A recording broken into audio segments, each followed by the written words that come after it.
Muy buenas noches, bienvenidos a Senderos de Opinión, la opinión los martes aquí por su canal Tele Envigado. Y hoy con el editorial. Nosotros en el 2019 pregonamos que éramos independientes, que porque nos habíamos zafado de España y que ya los españoles no tenían injerencia en Colombia. A mí me da fobia y me da tristeza, porque nosotros no nos hemos independizado de nada. Aquí en este país interviene el Fondo Monetario Internacional, interviene Estados Unidos, intervienen las ONGs, Amnistía Internacional, nos ponen una cantidad de condiciones, la ONU, y es que somos independientes. Qué pena me da, independientes no somos. Mientras sigamos dependiendo de los demás, de ensayos, de resúmenes, de situaciones, de resultados, de exámenes que le hacen a la comunidad colombiana, eso no es independencia. Y mientras el presidente Duque no reaccione, seguiremos siendo dependientes. Ayer estuvo con el amigo Trump, quien aspira a reelegirse para ser presidente de Estados Unidos. Ese hombre es un peligro. Y ya dijo, frente a la aspersión con glifosato, que hay que hacerlo. Y pónganle cuidado que eso se va a hacer en Colombia. Porque mientras más prohíben las cosas, más las hace el equipo colombiano. El presidente de la República tiene que tener una forma, tiene que tener una visión más clara de nuestro país, para dónde va. Porque le quedan prácticamente 2 años largos de presidencia de la República y ni él ni su ministro saben dónde están parados. Y si seguimos así, vamos a seguir dependiendo de todo el mundo, menos de las actuaciones, de las situaciones de Colombia por parte de nuestros líderes, en cabeza del señor presidente. Se necesita un liderazgo fundamental en estos momentos tan deteriorados y tanta crítica como tiene Colombia para que salgamos adelante. Independencia cuando logremos resultados por nosotros mismos. Necesitamos, sí, obviamente, de la gente, de sus consejos, de su asesoría, pero no tanto señalamiento, ni de tanta cosa, ni tanta ruta que nos ponen, que nos digan, haga esto, aquello y lo allá, porque de independencia no estamos hablando absolutamente nada. Y sobre esto, pues obviamente, hoy tengo un inmenso agradecimiento con el invitado que está con nosotros hoy en Senderos de Opinión. Él es el representante a la Cámara por Envigado, Julián Peinado Ramírez. Él viene haciendo una labor muy interesante en la Cámara de Representantes y ha puesto su granito de arena y ha luchado por tantas cosas en Colombia y seguirá luchando, y que tiene una característica que yo no le veo a muchos representantes ni a muchos que hacen parte del Congreso de la República. Está dando informes de su gestión en el Congreso de la República, específicamente en la Cámara de Representantes. Julián, bienvenido a Senderos de Opinión. Muchas gracias, don Manuel. A los televidentes un saludo muy especial, a los envigadeños, a aquellos quienes nos siguen a través de esta cadena televisiva, agradecerles este espacio tan importante para hacer análisis como a usted le gusta. Me gusta esa lengua sin nudos. Me gusta esa crítica razonable, una crítica aterrizada. Muchas gracias por la invitación. No, a usted. Y vamos a hablar muchos temas, vamos a tocar muchos aspectos sobre las situaciones que están viviendo en Colombia y donde usted hace, como representante de la Cámara, un papel muy fundamental. Vamos a empezar por un tema que es de moda y que ayer cobró bastante relevancia en Colombia, porque se pronunció la Corte Constitucional en referencia al tema del aborto. Este tema es muy delicado, pero mi querido representante, yo sí le quiero decir algo aquí. En Colombia nosotros nos jactamos de decir que nosotros no tenemos una dictadura. Para mí, para este periodista de 30 años de periodismo, sí hay una dictadura en Colombia y se llama la Corte Constitucional, donde 9 personas, 9 magistrados imponen sus cosas.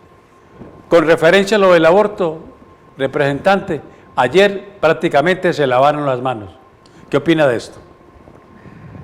Manuel, sí, infortunada la decisión del día de ayer de la Corte Constitucional, entendiendo que lo que hizo fue no resolver la situación de fondo, es decir, el núcleo fundamental del problema, sino que se pronunció sobre las maneras y las formas del documento mediante el cual se llevó la demanda. Es decir, dijo que la demanda era inepta, que la demanda como tal en su forma, en su estructuración no servía de una situación que hoy en día los colombianos estamos esperando hace muchos años que se resuelva, pero en plenitud, frente al contexto social y frente a lo que realmente necesita toda la salud pública de nuestros colombianos. ¿Usted está de acuerdo con el aborto? Mire, yo he revisado a profundidad el tema en las 3 causales. Hay un tema y es que uno ya discutir sobre lo que hoy en día es ley de la República, pues es inocuo, inane o inerte. Hoy en día existen las 3 causales, lo que sí existe es un contexto que no estamos atendiendo. Y ahorita, antes de iniciar esta entrevista, lo hablaba con alguien, era que desde el 2011, que fueron los últimos estudios que hicieron en materia de aborto, alrededor de 400 mujeres colombianas se han realizado un aborto. De ellas solamente están censadas 392 en un centro clínico con medidas de salud que les permita garantizar su vida y su integridad. Es decir, que el legislador lo que debe revisar no es tanto si está de acuerdo o no, sino la situación y el contexto social real. Porque lo que hay que decir también es que el 54% de esos abortos se producen en la mujer rural, otro tanto en la urbana, que es el 33%. Entonces, ojo, uno legisla para la coyuntura, las normas se actualizan para la prosperidad. Aquí estamos llamados a revisar por qué el comportamiento de la sociedad colombiana tiende hacia eso y más bien entonces preguntarnos si estoy de acuerdo o no, pues si la ley hoy en día lo criminaliza, había que perseguir y tener en la cárcel 400.000 mujeres colombianas que se han practicado un aborto de manera ilegal. Pero mire, hay algo muy importante aquí. Y eso es por año, 400.000 por año. Usted tiene la estadística. Pero yo le hago una pregunta. A mí me parece que la Corte Constitucional tiró el balón para ustedes. Sí. ¿Ustedes creen, ustedes como parte fundamental del Congreso de la República en la Cámara de Representantes, cree que les ha faltado a ustedes el impulso para legislar sobre este tema? Pero por supuesto, total. Hoy en día la Corte Constitucional está legislando de manera pasiva, o más bien de manera negativa, lo que positivamente deberíamos hacer nosotros. Lo que pasa en la Corte es la talanquera o el palo en la rueda que tiene el Congreso de la República, y es que no se ha autodeterminado para generar leyes que realmente resuelvan las necesidades actuales. Y por eso es que los congresistas nos terminamos quejando que las cosas que debemos de resolver en nosotros las está resolviendo la Corte Constitucional. Y hablamos de que nos están quitando facultades, que nos están quitando competencias. Pero es que estamos hablando de una sentencia del año 2006. Estamos en el 2020 y en esa sentencia se instó al Congreso de la República, es decir, se le dijo al Congreso, a los que nos eligieron por voto popular, ustedes tienen que reglamentar la materia, deben definir esta situación ya y se debe pronunciar. Y por miedo a los medios, por miedo al que dirán, por cálculos electorales y políticos, no nos hemos podido poner de acuerdo y más bien lo que hemos ido es dilatando esta discusión, que lo que generan es que la Corte Constitucional llene un vacío que no estamos cumpliendo por un llamado constitucional a los congresistas. Y es ahí donde, por ejemplo, la Corte a ustedes les coloca un plazo, por decir algo, en un año ustedes tienen que tener ya una ley y no lo hacen, es por eso. Claro, es que hace rato se debe haber dado esta reglamentación, esto no es nuevo. Repito, 2006, estamos en el 2020 y el Congreso de la República en ese transcurso de tiempo no ha podido definir lo que la Corte Constitucional no ha hecho sino reiterar en sus sentencias, porque no es por única vez, sino que lo viene diciendo, repitiendo e insistiendo. En un país donde tenemos 400.000 mujeres, más de eso, en peligro por los abortos que se están practicando. Se dice que de esa cantidad de mujeres, por lo menos 132.000 tienen real perjuicio en su salud. Hay algo que usted tocaba ahorita y son 3 aspectos fundamentales que ya están reglamentados, que es la malformación del feto. Que no haya viabilidad de la vida de ese feto, una malformación que le lleve a eso, una violación, un incesto, una fecundación in vitro no consentida, o un óvulo fecundado introducido no consentido. Esas 3 son las causales. Y ya están reglamentadas. Pero usted como representante de la Cámara no considera que el aborto es un asesinato. La sentencia que se puso a consideración por parte del ponente se habla científicamente de la formación de la vida al 4.º mes, si no estoy mal, la semana 16, creo que es en las circunstancias. Cuando el legislador se pronuncia, tiene que pronunciarse sobre elementos que le permitan tomar una decisión de carácter técnico-científica. Y si el gameto masculino y el gameto femenino lo que hacen en este momento es una posibilidad de vida, más no es una vida consciente, pues las condiciones son diferentes. Tan es así que la situación actual del nasciturus o del que está por nacer, que así se determina en el derecho, es decir, aquel bebé que ya se va a dar a luz hasta que no nazca no es susceptible de tener derechos civiles o derechos humanos. No se reconocen derechos civiles o derechos humanos sobre el que está por nacer. ¿Por qué? Porque se considera todavía dependiente de la madre para su propia existencia, no se autodetermina su vida. En esa discusión filosófica yo estaría de acuerdo hasta la conformación del gameto cuando todavía no hay expectativa real de un ser humano, que sería hasta la semana 14, según lo han dicho los científicos. Entonces, frente a este tema, y me imagino que obviamente a ustedes como legisladores les va a tocar legislar y organizar las cosas en el Congreso de la República, ¿su posición cuál sería? Lamentable la posición de la Corte Constitucional. Existe una realidad jurídica que hace que el Congreso, o que hace un llamamiento al Congreso para que nos pronunciemos de manera inmediata. Esto no es un tema netamente filosófico, sino una realidad de 400.000 mujeres al año que se están poniendo en peligro, basado en estudios del año 2010-2011, situación que hoy en día debe estar exponencialmente aumentada, situación que hoy en día nos pone en peligro a esas mujeres, y que no lo digo yo, lo dice la Carta Magna: las mujeres tienen derecho a desarrollar su libre personalidad y sus derechos sexuales y reproductivos. Y son 400.000 mujeres, representantes, que yo pienso que son las que se conocen. ¿Cuántas no conocemos en Colombia? Porque es que no hay estudios serios. O sea, hay algunos estudios que dejan en evidencia esta situación. Las 132.000 que tuvieron abortos, que tuvieron que llegar a que los revisaran nuevamente porque les causó algún daño en su integridad física y amerita un sostenimiento por parte del aparato público de salud, que además implica una carga enorme para los colombianos en materia tributaria. Y yo creo que a ustedes les va a tocar una responsabilidad muy grande frente a esta situación, porque hay muchas entidades. Hay una específicamente que se alegró mucho con lo de la Corte Constitucional ayer, que fue Provida. Profamilia. Profamilia. Y hay unos que están, como el presidente de la República, que están que Provida, yo no sé, festejando y el fallo que dio la Corte Constitucional. A mí eso fue una lavada de manos, y miren a ver ustedes qué van a hacer. Tienen una gran responsabilidad. Hombre, ¿cómo que Provida cuando estamos fumigando campesinos con glifosato que aumenta un 40% las probabilidades de contraer cáncer? ¿Cómo que Provida cuando estamos descubriendo los falsos positivos de un gobierno anterior? Alrededor de 79 en una fosa inicial. ¿Cómo que Provida cuando lo que hacemos es que le recortamos los recursos al agro colombiano y solamente de 1.096 billones de pesos el 1.7% es para el agro? ¿Eso es ser Provida? No. O bueno, si son Provida tendrían que tener esas 400.000 mujeres en las cárceles colombianas, Porque entonces es una doble moral. Por un lado digo que somos pro vida, pero no persigo quien supuestamente atenta contra la vida y bajo otro concepto para ellos es considerado un asesino.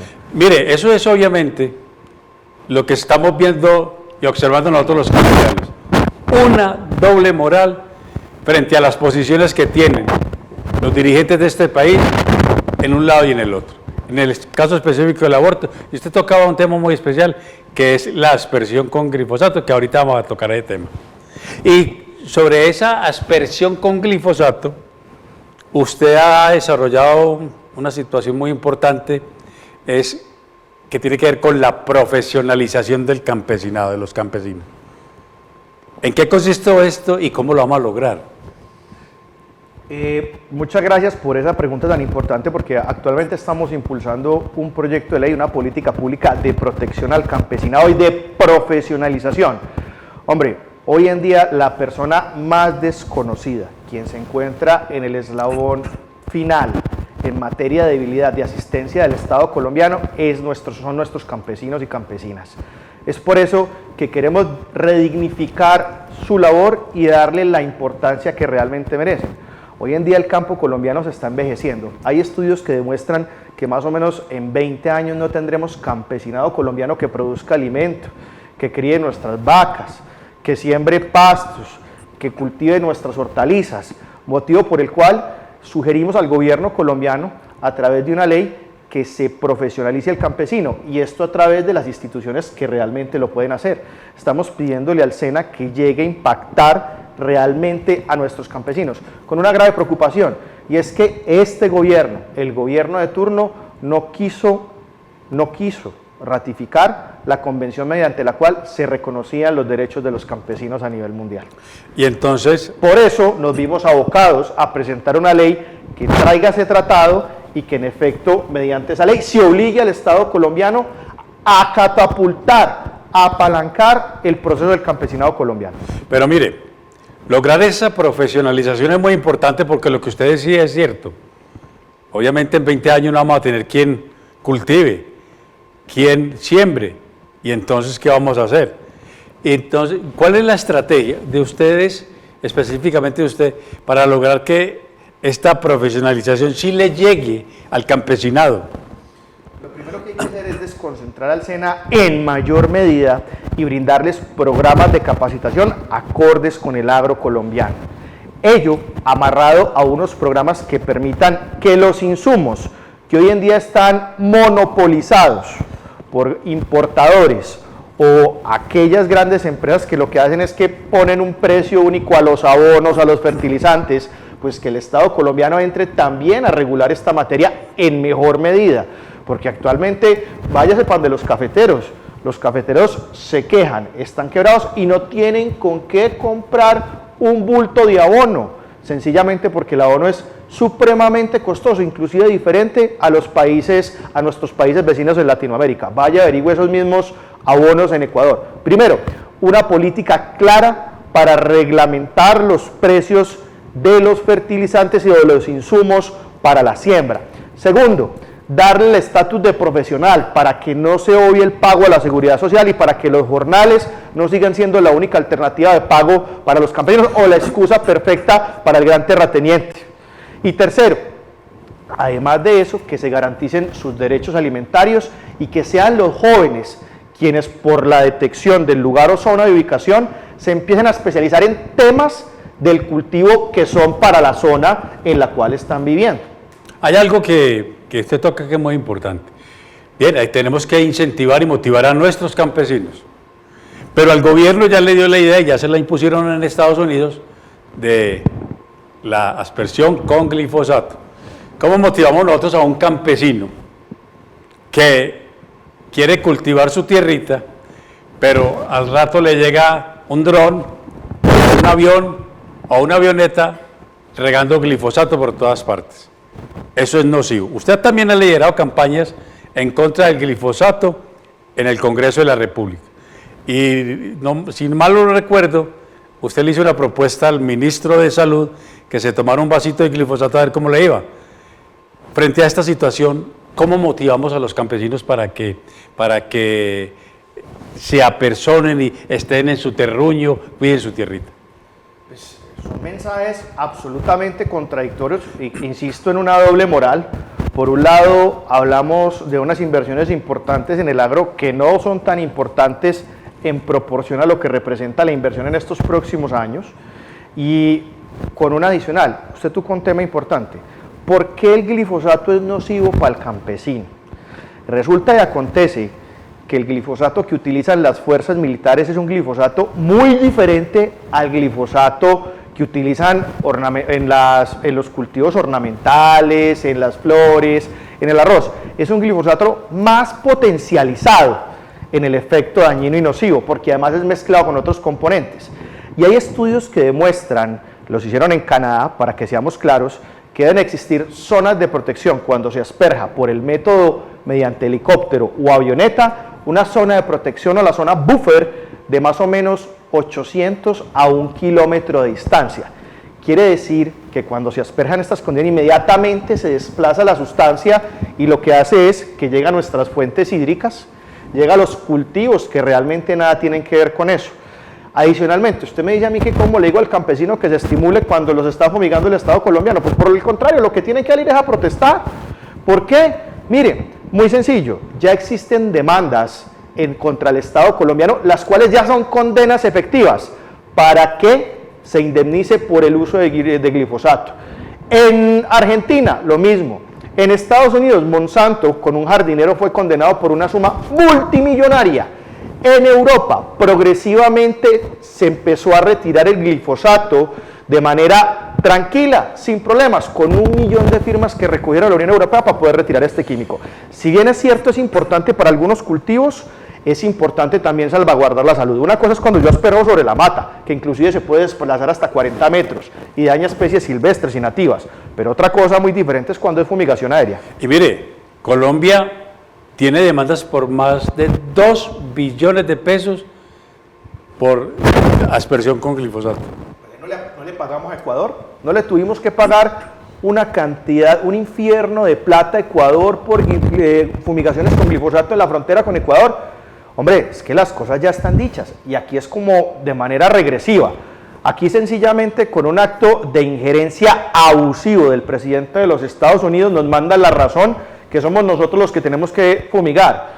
Oh, sorpresa, cuando iba a destapar ese frasco de glifosato en el Congreso de la República, y ahí voy yo con la doble moral, que volaron corbatas para todas partes porque todo el mundo salió despavorido de la comisión. Quiere decir que sí le tienen miedo.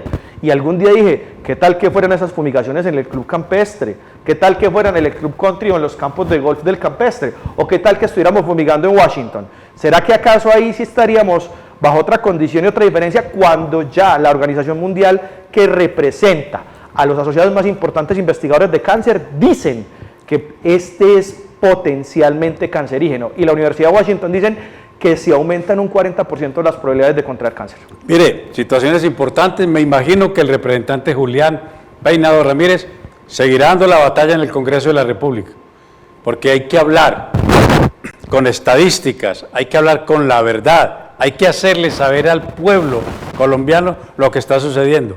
Que no se queden callados nuestros representantes y nuestros senadores frente a estas situaciones. Y se necesitan voces como la de Julián Peinado para que sigan hablando durito, hablando sobre situaciones difíciles que se le presenta a la comunidad de Colombia, y solamente unos pocos.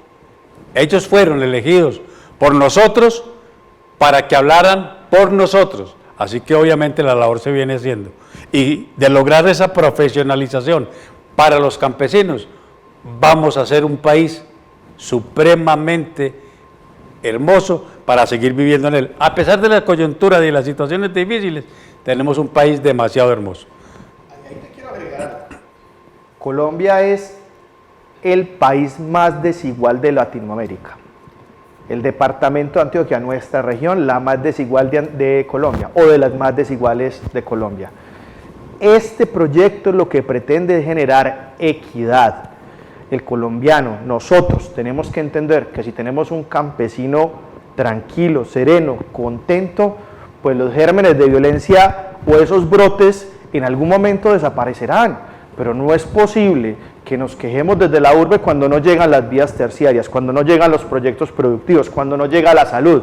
Si no, pregúntele al exalcalde de Campamento Antioquia, que estaba sitiado por la guerrilla, cuando llegó el ejército, no a dar bala, sino a hacer puentes militares, abrir vías. ¿Qué pasó? Se pacificaron, se pacificaron. La sustitución de cultivos debe ser de manera voluntaria. El campesino, él es el eslabón más débil de la cadena del narcotráfico. Donde realmente hay que atacar es en las finanzas, en las grandes empresas que lavan esos grandes activos. Solo el 7% de la utilidad del narcotráfico se queda en ese campesino. De resto, son delincuentes de corbata, que son los que realmente hay que perseguir. Ahí es donde está el negocio y donde les duele. A esos son los que hay que atacar. Y cuando usted llega con inversión a los diferentes municipios, como refería usted con el alcalde de Campamento, mire lo que pasó. Es que si usted no invierte en su comunidad, la comunidad se subleva. Y por eso es que él ahorita habla de protestas, obvio, por eso es que todo el mundo está protestando. Por ahí ya los recicladores van a protestar. Pero es que a la gente no se le puede olvidar, don Manuel, que estamos en un país que en teoría nos dicen crece al 3.8% en materia económica, pero las cifras de desempleo ya no van en 11, sino en 12 y en 13 puntos porcentuales en las urbes. Entonces, ¿quiénes están creciendo? ¿Dónde se están concentrando esos recursos? ¿Acaso es para un mayor bienestar del pueblo colombiano, una clase media trabajadora? Yo no lo veo, no lo veo. Yo sencillamente veo una equidad, una falta de equidad más creciente y una desigualdad más creciente en detrimento del Estado colombiano, que con esa reforma financiera lo único que hizo fue entregar 10 billones de pesos a las gentes más ricas de este país. Pero mire, Julián, hay algo que usted toca que es muy importante. Inversión social para las comunidades. 3.8 que de crecimiento. Y con eso se vanaglorean el ministro de Hacienda y el presidente de la República. Un crecimiento que no se ve. Y no se ve en la comunidad, reflejada en ustedes, amigos televidentes. Ya regresamos.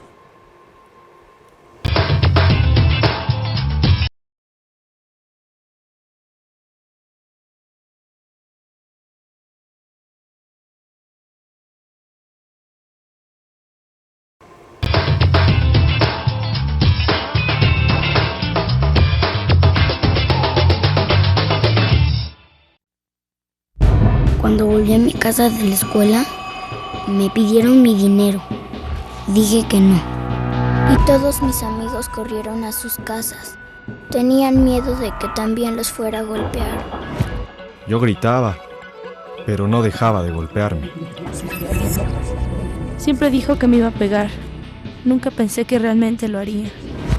No sé qué hice, pero seguían pateándome. Me ataron y me arrastraron. Me quitaron mi dignidad. Ella dijo que me iba a dar una lección.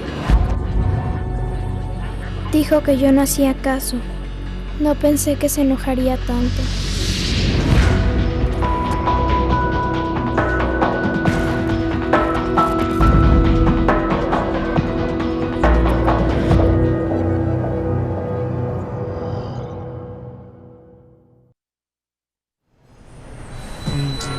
Yo, this is a story about human rights. For those that don't know, you need to.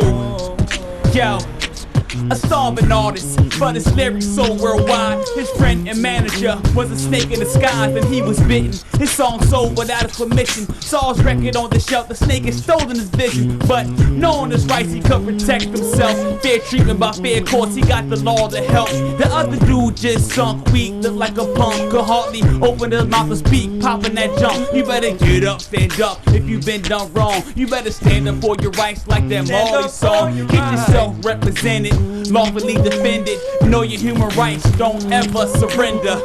No, don't ever surrender. Yeah. Let's go.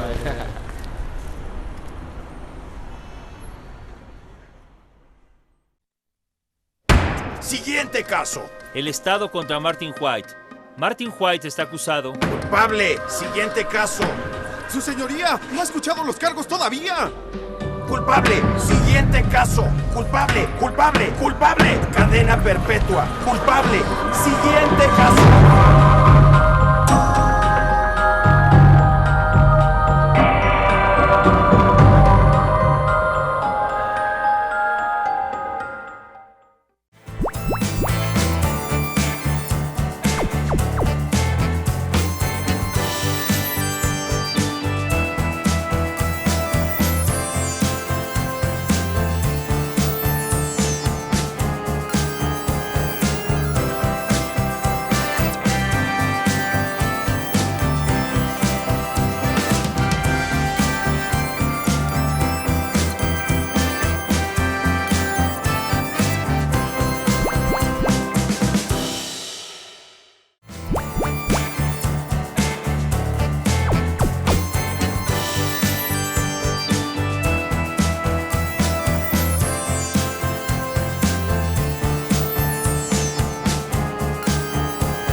Regresamos a Senderos de Opinión. La opinión la tarde aquí por su canal Tele Envigado y con el representante de la Cámara, Julián Peinado Ramírez. Y voy con mis breves. Hombre, según las estadísticas, en el mundo somos 7.000 millones de habitantes. Con eso del coronavirus hay 91.000 infectados, 3.000 muertos.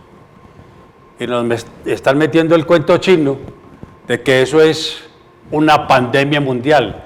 Eso lo que creó es pánico en todo el mundo. Ya no hay donde comprar tapabocas, absolutamente se acabaron porque crearon una necesidad y una situación muy difícil para afectar la economía mundial, para afectar el dólar, para afectar una cantidad de situaciones en el mundo. Eso es puro cuento chino. ¿Que hay que ponerle cuidado? Hay que ponerle cuidado. Hombre, en Colombia lo vamos a tener todos que llamar Júpiter, como el león. Y ustedes me preguntarán por qué. Le digo, muy sencillo. Es de la única manera que a usted y a mí nos ponen cuidado en cualquier parte. Porque como le pusieron a ese león, que ya se iba a morir, lo llevaron para Cali, le pusieron todo, y ahí que está comiendo más el leoncito. Los seres humanos, las personas, necesitamos atención de todas partes. Nos vamos a tener que llamar Júpiter. El pico y placa ambiental, mis queridos amigos, sigue. Mañana sigue lo mismo, porque somos muy desorganizados y nos falta cultura. El aire que estamos respirando es un aire muy nocivo. Entonces, sigamos respirando si usted y yo no colaboramos.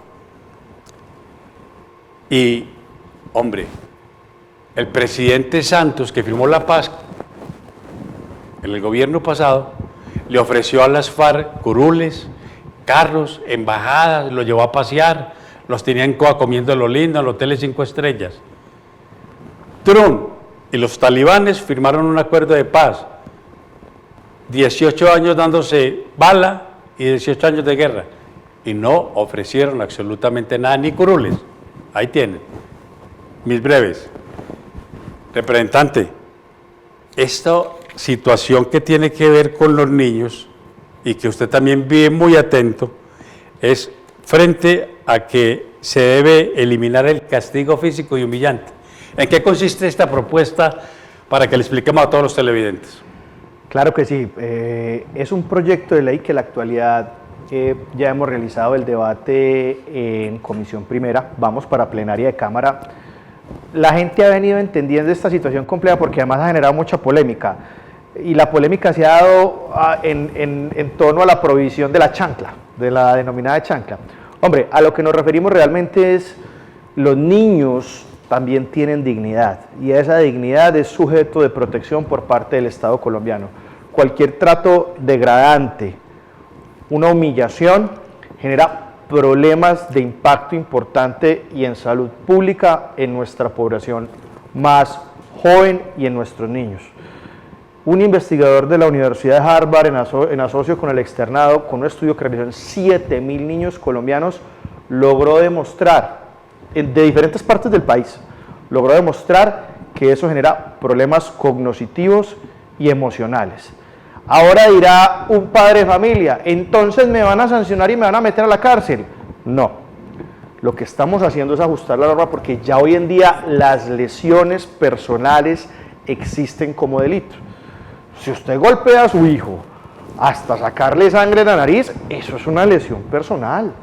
Si usted, eso ya está tipificado, eso ya existe, eso ya está inventado. Aquí lo que queremos es que no exista un Estado que fomente este tipo de prácticas, entendiendo que en una sociedad tan violenta los problemas se deben solucionar de manera diferente. La correa y la chancla son tratos degradantes y nadie quiere que lo traten así y está demostrado. Ha sido muy chistoso este proyecto porque ha generado un choque cultural grandísimo, pero hemos venido enseñándole a los padres por qué y qué efectos y qué repercusiones tiene sobre su hijo.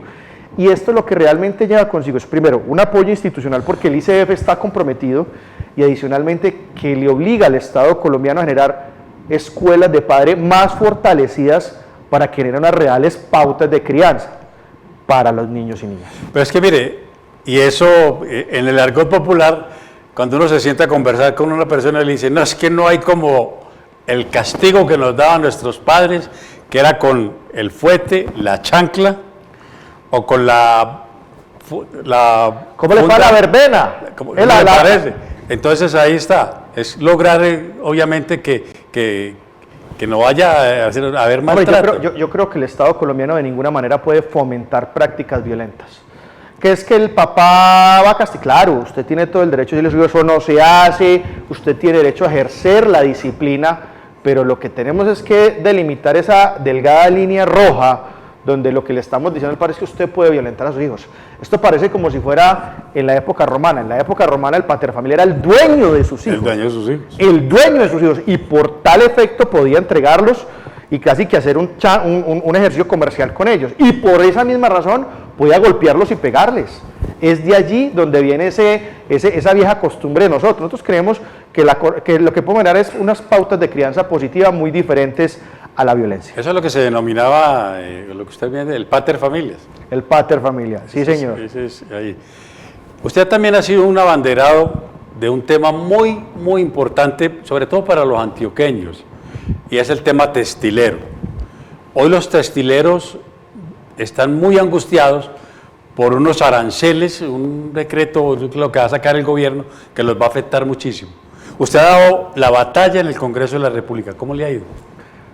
Nos fue bien inicialmente, pero esa Corte Constitucional lo que hizo fue decir posteriormente que nosotros los congresistas no teníamos la facultad para definir aranceles de protección para nuestros comerciantes y dijo que esa era una facultad única y exclusiva del gobierno nacional, es decir, del presidente de la República a través de sus ministros.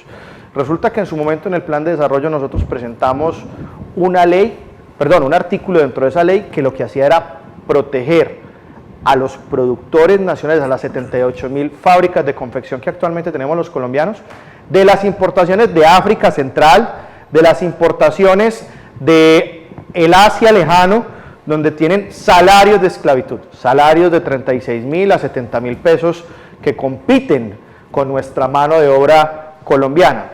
Advirtiendo algo adicional, se calcula que se están perdiendo con este ingreso de estas mercancías, que además ingresan por un contrabando técnico por Panamá que tenemos tratado de libre comercio, que además son las cadenas de grandes superficies las que utilizan. Vaya mire la marquilla de lo que usted compra en diferentes supermercados, de dónde viene esa ropita, ¿Qué es el gol que nos están haciendo? Entonces, lo que están haciendo es desincentivar la industria nacional a costillas de 49 empresas importadoras.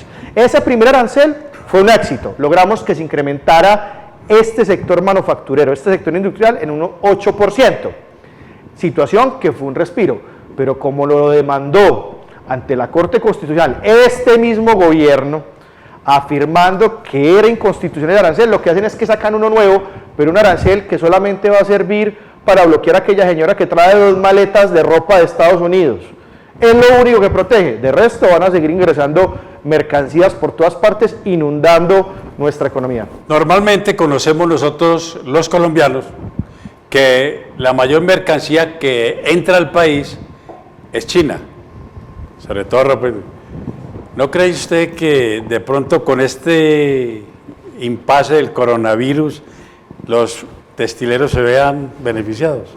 En efecto, tienes toda la razón, ya hay estadísticas que demuestran que las importaciones del gigante asiático han disminuido de manera sustancial, no solamente en Colombia, sino en todas partes del mundo, tratando de generar una cuarentena o un cerco de cuarentena a este país, situación que también ha pululado la desinformación en el manejo de la misma, pero en efecto, eso va a ser circunstancial. Superada dicha crisis, lo que hace es que vamos a seguir inundados. Ahora, no solamente es de Asia, sino de los países de África Central, donde sí tienen serias dificultades y que van a competir con un salario mínimo. Imagínense, un salario mínimo de 70.000 pesos contra un salario mínimo de 900.000 pesos, más todas las prestaciones, 1.200.000, 1.300.000 pesos está costando un salario colombiano. No hay quien compita con eso. No, totalmente. Pero bueno, esperemos a ver qué pasa y que obviamente nuestros textileros no se vean afectados. Ahí tienen un representante. Pero con un agravante, fue propuesta de campaña.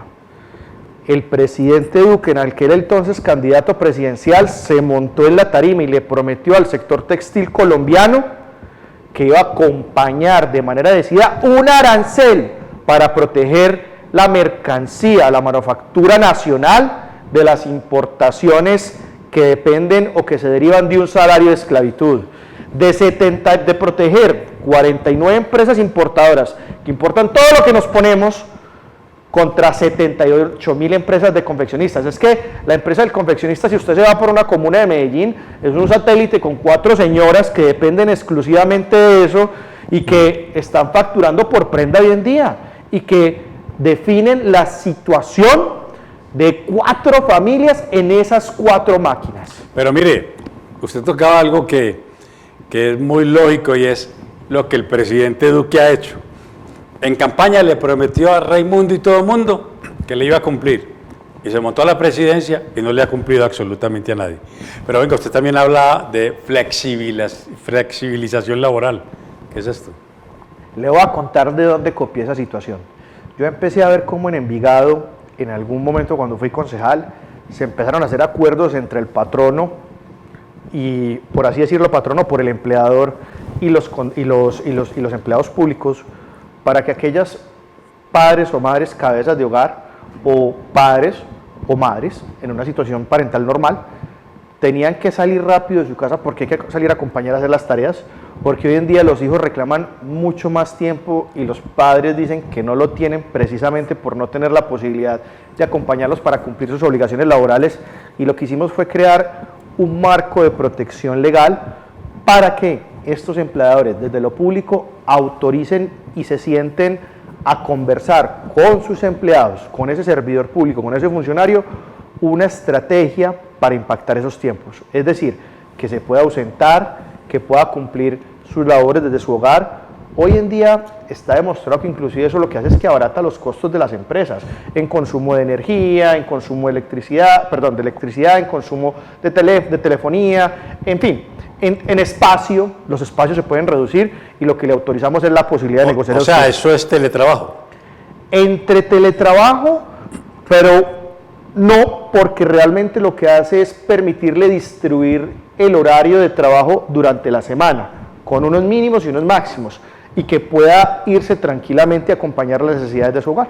Bueno, entonces ya saben ustedes, amigos. Es para los servidores públicos, bien buen proyecto. Flexibilización laboral.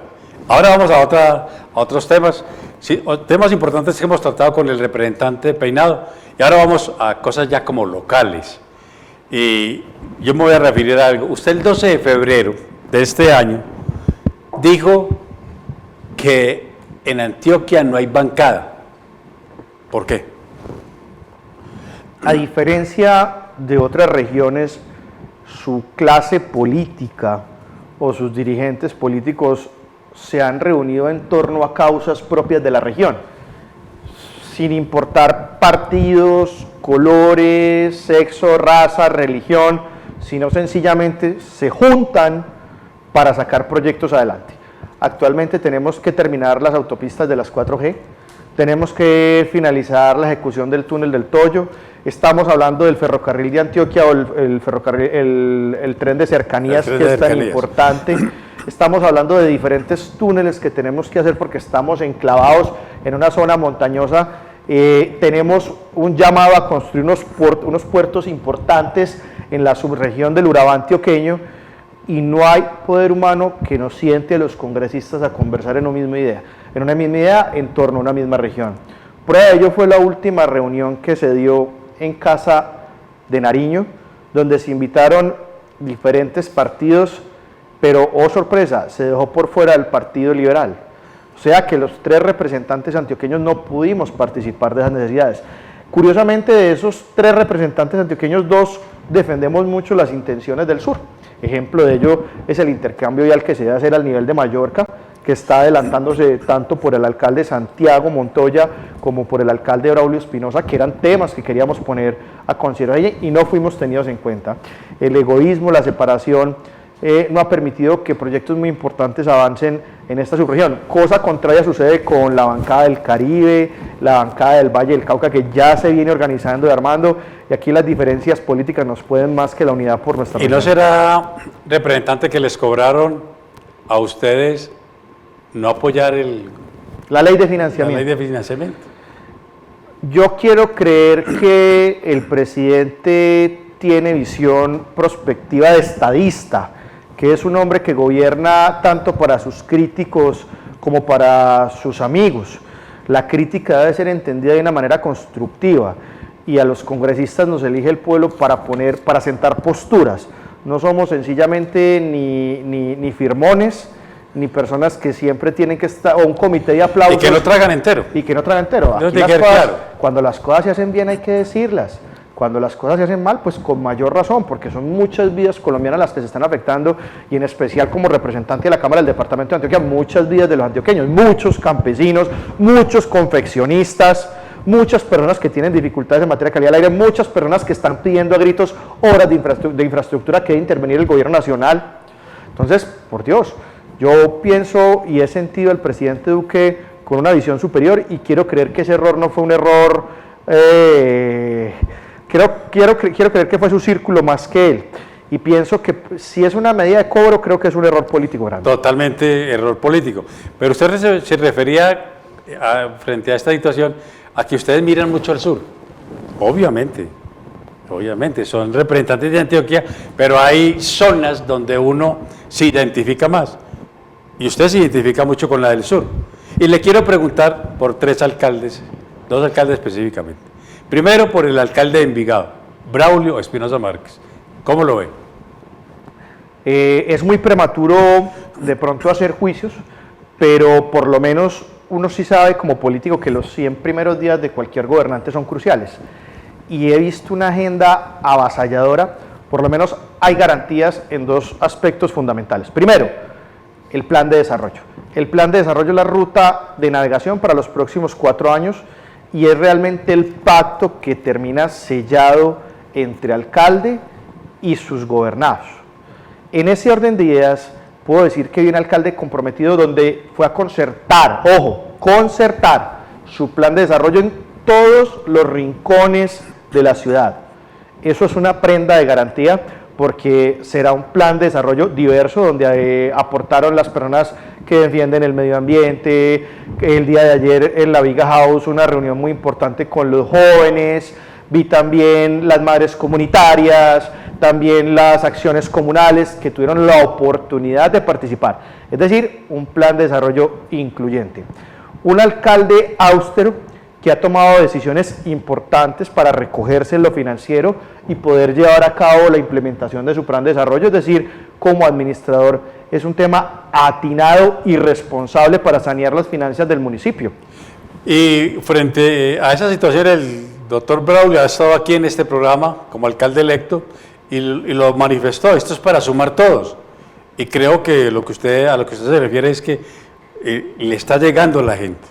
Sí. Le está llegando a la gente. Usted ver un alcalde con la tragedia del Trianón, allá empoderado a primera hora, casi que con la pala en la mano, pendiente de sus habitantes, pues habla muy bien y de muy él. claro en sus posiciones, obviamente, Por Dios, el constructor responda. Y la política para combatir el microtráfico. Usted cuando ha visto esas caravanas en Envigado recorriendo barrio por barrio, requisa por requisa, y el alcalde en los operativos para arriba y para abajo. Y el tema de los estudiantes, o sea, los perros. Los controles pedagógicos. Que son fundamentales. Sí, inclusive han salido algunos detractores a atacar esa medida y escuché en un momento a la doctora Claudia López, alcaldesa de Bogotá, hablando sobre dicha medida, que porque los animales se estresaban. Hombre, no, yo creo que ellos también están llamados a prestar un servicio porque son agentes de la ley y son tratados como tal, son protegidos, tienen los espacios suficientes para que el animalito no sufra estrés y además lo que está garantizando es que el colegio público, que es responsabilidad del alcalde, sea un espacio libre de estupefacientes. Pero por Dios, ¿qué padre de familia no quiere eso?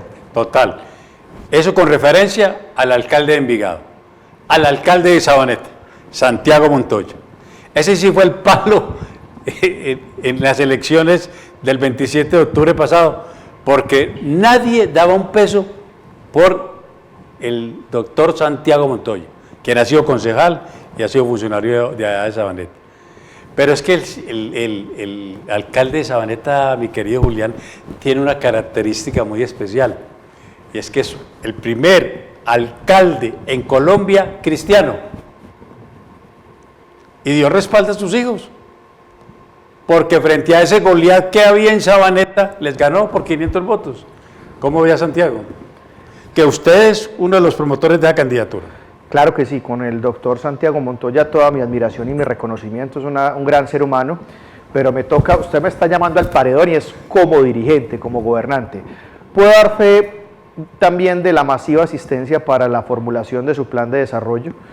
Hoy en día lo veo con una coalición que le va a ayudar, que le va a permitir gobernabilidad, situación que permitirá que sus grandes proyectos los pueda llevar a cabo. Es muy importante y estoy muy contento con esta alcaldía hacia el sur porque está trabajando de manera mancomunada con los alcaldes del sur, valga la redundancia, con Braulio Espinosa, están comprometidos en el intercambio del de Mallorca y eso es un tema de región, eso es desembotellar todo el sur del área metropolitana y además tiene una apuesta muy importante que a mí me ha gustado mucho y es culminar la ampliación de la 43A, que es un problema gravísimo que tenemos. Para los que no sabían, en las inmediaciones de la antigua Universidad del CES, que inmediatamente se generaba un embudo con la doble calzada que llegaba de Envigado. Eso es la 50. Exacto. Pero es lo que era la milla de oro del poblado, sí, correcto. ¿Cierto? Lo que llamamos la 11. Allí él está haciendo toda la logística posible e institucional para lograr ampliar esos dos carriles y que en efecto esa obra tenga continuidad y genere un desembotellamiento importante y además para resolucionar una cantidad de dolores de cabeza que tiene Sabaneta en materia de planeación, porque la entrega de licencias de manera desmesurada, de manera descontrolada, genera graves problemas. También en acueducto alcantarillado. Entonces veo un hombre muy focalizado, muy aterrizado y también muy comprometido con la seguridad de sus habitantes. Y sobre todo que hay que trabajar por la región. Y obviamente estos dos alcaldes, Braulio y Santiago, con el apoyo también de la alcaldía de Itagüí, el doctor Fernando, entonces han venido trabajando porque hay que pensar es en la región, salir, estructurar. Y por último, Daniel Quintero, ¿cómo lo ven? Ese es más o menos del estilo Claudia López, pero yo creo que le está yendo como mal. Pude ver las encuestas de favorabilidad anteriores. Debo decir con tranquilidad que yo apoyé al alcalde Daniel Quintero porque creo que Medellín ha perdido, o por lo menos debe volcar su mirada en sus clases más necesitadas. creo que tenemos unas bombas de tiempo en algunas de las comunas que hay que intervenir de manera inmediata, y esto es con seguridad, es decir, orden y autoridad, pero también con programas sociales. Yo creo que el problema de este tipo de proyectos políticos es que las inversiones en lo social, sus resultados se ven en largo tiempo, y las inversiones en materia de autoridad y orden se ven de manera inmediata. Veo que al principio desestabilizó, pero posteriormente corrigió con lo que estaba pasando en las universidades. Los antioqueños estamos acostumbrados al orden y a la autoridad, o como dicen, para la mano firme, que es lo que nos gusta. Y ahí usted me tocaba un tema fuera de cámara, si era el tema de las universidades. Yo creo que lo hizo bien, tenía que generar los protocolos. Prueba de ello, de la necesidad de esos protocolos, es las recomendaciones hechas por la ONU, que son recomendaciones más no exigencias, que se deberán valorar, pero que también uno debe pensar, y creo que el alcalde piensa bien, es, hombre, cuando se hablan de explosivos al interior de una institución universitaria, pues primero usted tiene que conseguir los insumos, y conseguir los insumos no es fácil, son insumos que tienen prohibición. Adicionalmente, la logística para orquestar todo lo que se estaba armando en los planes, ve uno, es un tema disciplinado y con unas características diferentes. Quiere decir que yo veo una mano negra por detrás bien delicada que está moviéndose al interior de las universidades y que no daba espera que el alcalde interviniera. Por eso apoyo de manera irrestricta las intervenciones que se hicieron y las que se están haciendo en las comunas.